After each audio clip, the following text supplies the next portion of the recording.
What's up, everyone? I've finally finished the entire series of Legend of Korra, so today I want to sit down and kind of review it as a whole. Real quick, this is obviously going to have spoilers for the entire series, as well as spoilers for Avatar: The Last Airbender. And if you enjoyed the video, don't forget to like and subscribe and leave a comment down below. Tell me what you thought of the show. Anyway, let's get into the review. So for this review, I'm kind of doing things a little bit different. I have the show divided into 4 kind of different categories. So I can go through each of those individually, and hopefully this will kind of have a flow to it, and it'll make sense as it goes along. So my first category is plot and story. So when looking at the plot for this show, there isn't really an overarching plot like Avatar: Last Airbender did. Obviously, with Avatar, Aang's goal day one was to defeat the Fire Lord and end the war and everything. Korra never had that, so there was never this season to season plot. Every season was individual, and every season had different plots. So it was a significant change from the original show. And overall, for me personally, I thought that the show suffered from that. And not that every show needs to have this overarching plot, but in this show, I thought every season felt very similar. It was kind of this new villain emerges. They kind of have like understandable motives, and then they turn bad, and they completely turn evil, and Korra has to defeat them, and Korra does defeat them. That was pretty much the plot of every single season. Obviously, it varied from that a little bit, but that was pretty much the same thing. And the show never felt like it really wanted to tell an interesting Avatar story.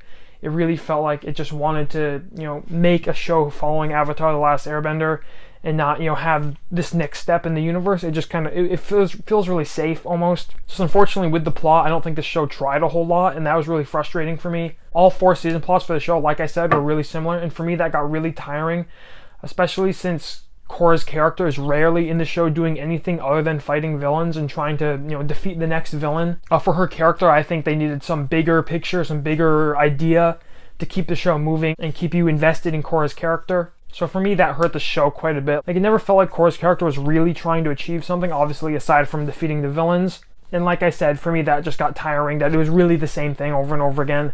And I really feel like the show could have used something to connect the seasons a little more. I did think the seasons did flow nicely, or at least season 3 and 4 I thought flowed very nicely.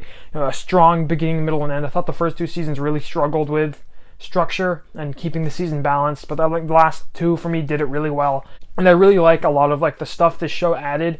I'll get into that, and I'll get more into this in another category, but stuff like Republic City and the Spirit World are cool, and I thought incorporating those into the plot was a nice touch. And though I thought that the whole Spirit World thing was a little overbearing with colorful people running around everywhere, it was a little too much for the show, I think, at times. From season 2, when they discovered the Spirit World onwards, it felt like they kept cutting back to it, and all of a sudden, this thing that was barely present in Avatar: The Last Airbender, all of a sudden it's like controlling the world and deciding everything, and I didn't like that at all. In season 2, the villain, he tries to control the Spirit World. In season 3, Zahir does something similar. Then season 4, Kuvira is trying to control spirit vines or something, and create this big weapon. It's just they kept cutting back to it, and I thought that was tiring as well, because I never really cared for the Spirit World too much. I think it was cool how they kind of connected Korra's character to that. It's something different for Korra to do, but I didn't really like the concept of it, especially like I said, with all these little colorful bunny rabbits running around.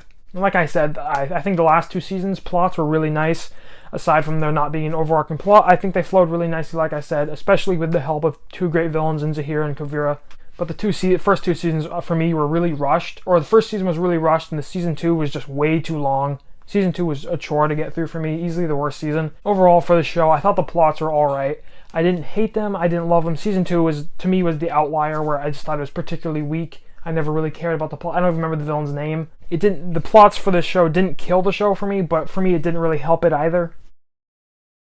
Alright, so for the second category, I'm going to discuss the characters in the show. So for me, characters is where the show really struggled. First, let's talk about the villains. While I had many issues with a lot of characters in the show, for me the villains were the outliers. All 4 villains in the show were really amazing, in my opinion, and easily the best part of the show. Zahir and Kuvira in season 3 and 4 were really good villains, and they have these understandable goals, and they're very complicated, and they complement Korra very well. And I personally think that the villains in this show did the best for Korra's character development, better than anything else in the entire show. And overall, I thought all 4 villains of the show were great, and they all did their job as the villain, as fighting Korra and trying to, do their motives and everything. I think they all did a wonderful job. The writers did a great job with the villains, and they made the seasons that much more enjoyable. Even the weaker seasons were much more enjoyable due to the villains. Some of the other characters in the show I liked were Tenzin, who's obviously Aang's son, the last Airbender. I liked him especially in the first 2 seasons. I thought towards the end he kind of just got forgotten when they started using his family more. And overall, I thought he was like the most rational character in the show. I'll get into it in a little bit, but the characters tend to be like really aggressive and violent, but I didn't think he was at all. I thought Mako was fine as kind of this like Zuko clone. I thought he was alright. I didn't have any problems with him at all. Same thing with Asami. I didn't think she did a whole lot throughout the show, but I didn't have any problems with her. She was just fine. I don't think they did the arc of her not having bending very well like they did with Sokka. I think she was kind of supposed to be like the Sokka for this show, but it didn't really work. But I didn't have any problems with her. I thought she didn't do much. But with the characters I did have issues with, I'm going to try to keep this brief because I do have a lot of issues with characters. But first off, Bolin. I thought he was fine in the first season where he was kind of just this guy who made jokes. And he also was a pretty good earthbender. But once he really became a joke character, I think it was season 2, he like did a movie or something with Varric. And after that, for me, he just got terrible. I never thought his jokes were funny. And honestly, his jokes were always like in the wrong moments and very poorly placed. And I thought he was just a really bad character. Like, honestly, over time, I grew to hate his character even more and more with each season. And towards the end of season 4, I didn't care about him at all. He was just easily one of the weakest characters for me in the later season. And then especially when he started lava bending, which makes no sense. I'll get into that in a little bit with lava bending. But I thought that was really stupid. And they kind of had this arc of him like trying to be like a better earthbender, and he's kind of like having a hard time learning all these new bending types. And I don't know, I didn't feel it, to be honest. I didn't think his character was ever interesting. And then they tacked on these like cheesy jokes with him, and I thought that kind of ruined his character, ruined what was left of his character. Also, I didn't like Suyin and her family. I talked about this quite extensively in my season 4 review, but essentially to me, Suyin felt like this like crazy, greedy tyrant that only cares about herself and just wants to keep her city and doesn't really care about her people. And I just found her character really unbearable when she was on screen, especially in season 4. If you want more of my thoughts on that, I did talk about it quite a bit in my season 4 review. I just really didn't care for her character. I didn't really care for her daughter either. I thought she was also in a similar boat of being annoying. Also, with Tenzin's kids, I didn't really have any problems with them until the final season. They became like, they got these weird like Spy Kid outfits where they were like superheroes or something. And I thought it was really stupid.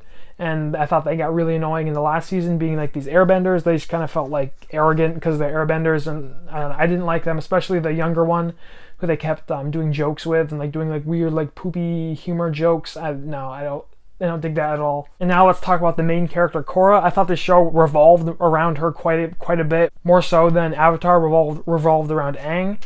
First off, I think Korra was one of the better characters in the show. I didn't hate her. I think she had more development, and she was overall just a better character than most of the characters, but I still had some issues. On the positive side, I think they did a good job at kind of keeping her character moving and keeping her doing something. It felt like she was always trying to do something new. They had like the spirit world stuff, and they had like different forms of bending for her to learn, and obviously they had her learning airbending in season 1, though they didn't touch on it extensively in season 1.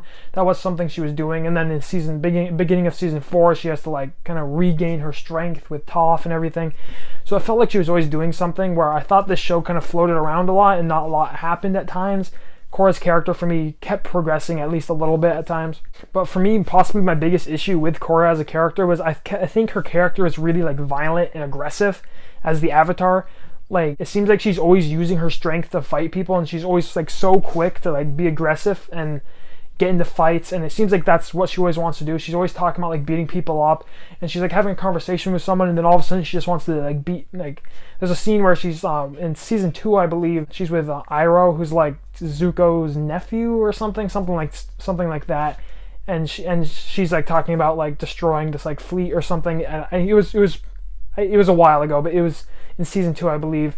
I talked about it in my season 2 review. And then there's a scene in season 3 where she like wants to like kidnap an airbender because he doesn't want to go to the air temple or something. It's just stuff like that for me really ruined the character at times, because she didn't seem like she cared about being the Avatar. She didn't seem like a good Avatar at times for me, because she just didn't seem like she brought balance to the world like the Avatar is supposed to, like Aang does. Aang to me is one of the best characters in television history, because he's written so well and he's so deep and there's just so much to him.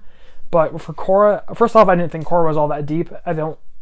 I don't think they kind of tried to play Korra as this person kind of crumbling under the expectations, but I think they ruined that with kind of Korra's ego, because it felt like because they kind of mixed those two things. I don't think either of those worked. And a lot of times I thought Korra kind of like acted like she was better, kind of like arrogant because she was the Avatar. And while technically, yes, she is supposed to be the most powerful person in the Avatar, you don't want your character to act like that. She always is like kind of like messing up, and she fails a lot in this show, and that's kind of intentional. Like I said, they try to portray a character as this person kind of trying to live up to these expectations, because Aang obviously was a great Avatar. Obviously he disappeared for 100 years, but then after that he became great. But like I said, she's always messing up. She's always messing up, but it doesn't seem like she owns up to her actions, or she cares that she messed up. She always seems to like just blame other people, like, oh, you expect too much of me, or like, oh, what do you expect me to do? I'm only a person. It always seemed like it was stuff like that. It never felt like she like tried to improve as a person, as a character, until season 4, where I thought season 4 was easily the best for Korra as a character. But the early seasons, I didn't like Korra. I didn't care for Korra. And like the only time she really got like distraught about losing was after she lost to Zahir. So instead of kind of trying to regroup, she just like ran away for 3 years to like regain her powers. Obviously Zahir like took them away.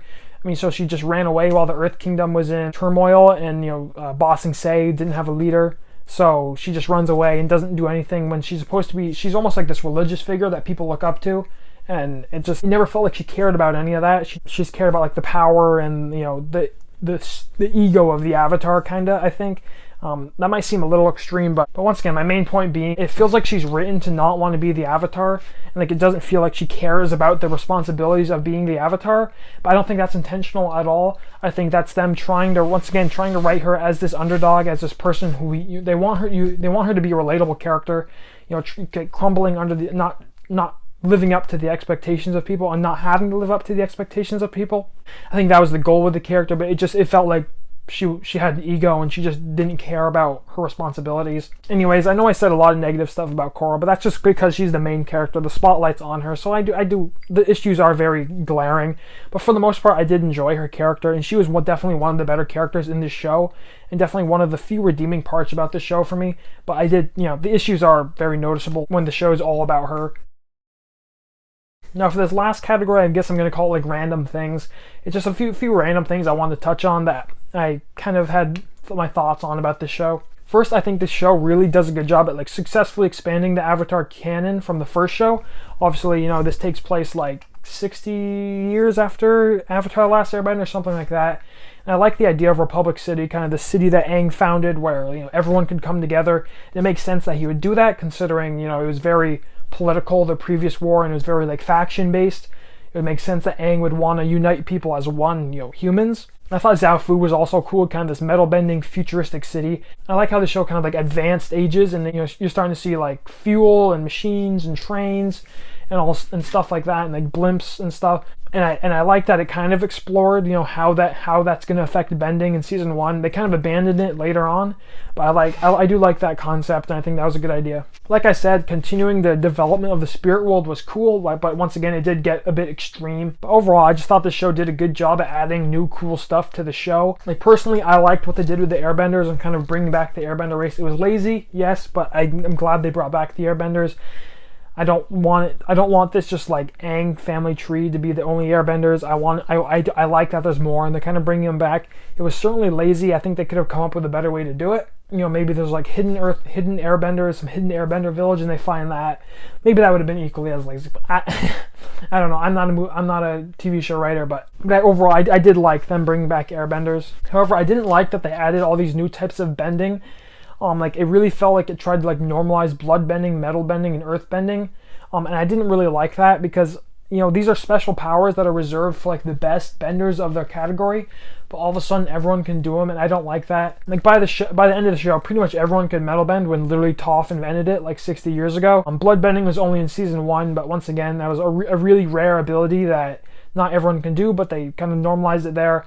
And then lava bending, like I said, with Bolin doing that, I think that's so stupid. It doesn't make any sense that an earthbender can lava bend. You can't like melt the rock. There's nothing in like earthbending that's melting the rock.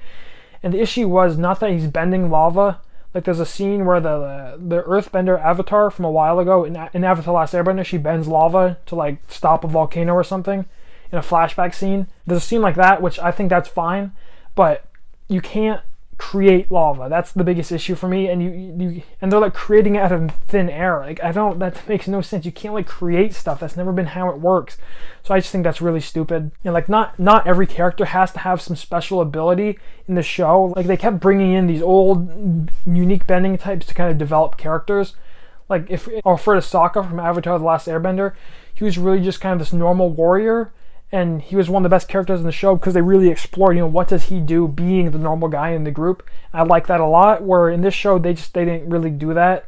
They just relied on characters having unique abilities to make them unique. A very mixed element in this show was how they used characters from Avatar: The Last Airbender.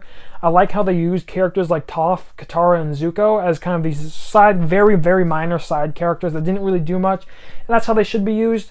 I don't want them to bring them back in the spotlight. That for me is terrible. I hate it when shows do that. So I like that they kind of brought them in kind of as side characters. Katara and Zuko didn't really do anything. They only had a few lines of dialogue. Toph got like a little action scene, which was nice. But overall, they didn't overdo it with them.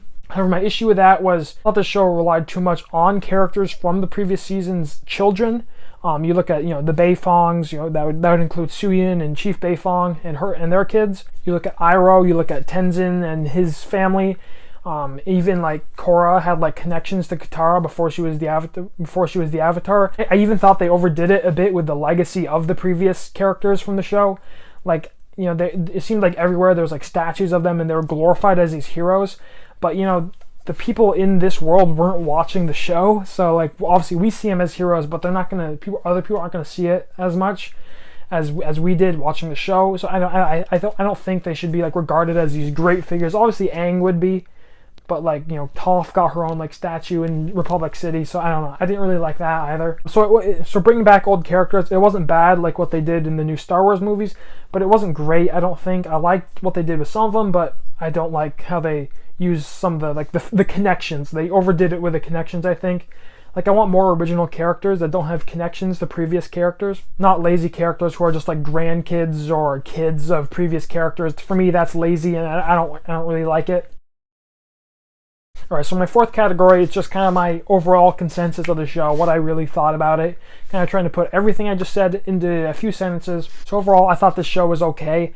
I found it entertaining enough, and there were certainly like elements of it that I liked, especially towards the last two seasons. I really got into them, especially season 4, with the Kuvira plot trying to take over. The first like half of that season was really good, but I also had plenty of issues with the show. The plots were kind of weak and repetitive. The characters for me had a lot of various issues, and some of the new stuff they added was a little too much and a little extreme, I guess. So I'm gonna give this show a B-, kind of right in that middle range, a little below average. It's certainly not as good as Avatar: The Last Airbender, nowhere near as good as Avatar: The Last Airbender, but it definitely could have been worse. Anyway, so that will do it for my review of Legend of Korra. If you enjoyed the video, don't forget to like and subscribe, and comment down below, tell me what you thought of the show. I do plan on ranking all 7 seasons of Avatar: The Last Airbender and Legend of Korra in one. I'll be ranking all 7 of them in a future video. So stay tuned for that, and thanks for watching, and have a great day.